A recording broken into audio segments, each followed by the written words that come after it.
Assembly के budget इजलास में तेलंगाना के नायब वज़ीर आला भट्टी विक्रमार्का ने इंकशाफ किया कि कांग्रेस हुकूमत ने किसानों के कर्ज माफ़ करने के मामले में साबिक़ा बीआरएस हुकूमत को बहुत पीछे छोड़ दिया है। ख़ास तौर पर बीआरएस के बड़े रहनुमाओं के हलकों में गजवेल में जहां साबिक़ वज़ीर आला केसीआर की नुमाइंदगी है, बीआरएस ने 2018 में 104.3 करोड़ रुपए कर्ज माफ़ किए थे, जबकि कांग्रेस हुकूमत ने इस रकम को बढ़ाकर 237.33 करोड़ रुपए कर दिए हैं। इसी तरह सिद्दीपेट में जहां बीआरएस पार्टी के एमएलए हरीश राव है, बीआरएस ने 2018 में 96.66 करोड़ रुपए कर्ज माफ़ किए थे, जबकि कांग्रेस ने इसे बढ़ाकर 177.91 करोड़ रुपए कर दिए हैं। और सिरसिल्ला में जहां बीआरएस के कारगुजार सदर केटीआर एमएलए है, 2018 में बीआरएस ने 101.76 करोड़ रुपए कर्ज माफ़ किए थे, जबकि कांग्रेस हुकूमत ने इसे बढ़ाकर 175.84 करोड़ रुपए कर दिए हैं। మాట్లాడితే తప్పుడు సమాచారం ఇస్తా ఉన్నారు దేశ నేను ఇంకో ఇక్కడ ఉన్నటువంటి పెద్దలందరూ బాల్కొండ నియోజకవర్గం, ఆర్మూర్ నియోజకవర్గం,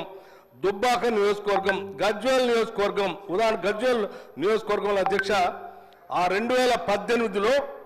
కేవలం 143 కోట్ల రూపాయలు మాత్రమే మీరు లక్ష రూపాయల రుణమాఫీ పేరు మీద 5 సంవత్సరాలు అనేక ఇన్స్టాల్మెంట్ మీద చేస్తే మేము 30,572 అకౌంట్లకి 237.33 కోట్ల రూపాయలు అధ్యక్ష గజ్వేల్ నియోజకవర్గంలో కావాలంటే ఊరూరు అకౌంట్లతో సహా గ్రామాల్లో అకౌంట్లతో సహా నేను సమాచారం ఇవ్వడానికి సిద్ధంగా ఉన్నాను అధ్యక్ష। ఎవరిది మన సిద్దిపేట కూడా అధ్యక్ష, సిద్దిపేటకు సంబంధించి కూడా అధ్యక్ష నేను సంపూర్ణ సమాచారం ఇస్తా ఉన్నాను అధ్యక్ష। వారు కేవలం 2018లో 96.62 కోట్లు చేస్తే మేము 20,496 అకౌంట్లకి 177.91 కోట్ల రూపాయలు అధ్యక్ష ఇది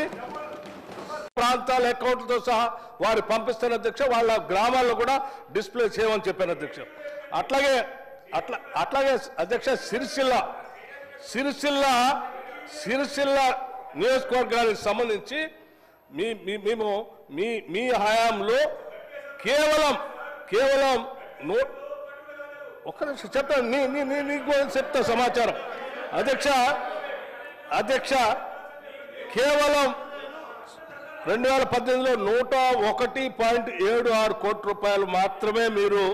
అది కూడా ఒక రోజు 2 రోజులు 5 సంవత్సరాలు చేస్తే మేము కేవలం 3 నెలల్లో అధ్యక్ష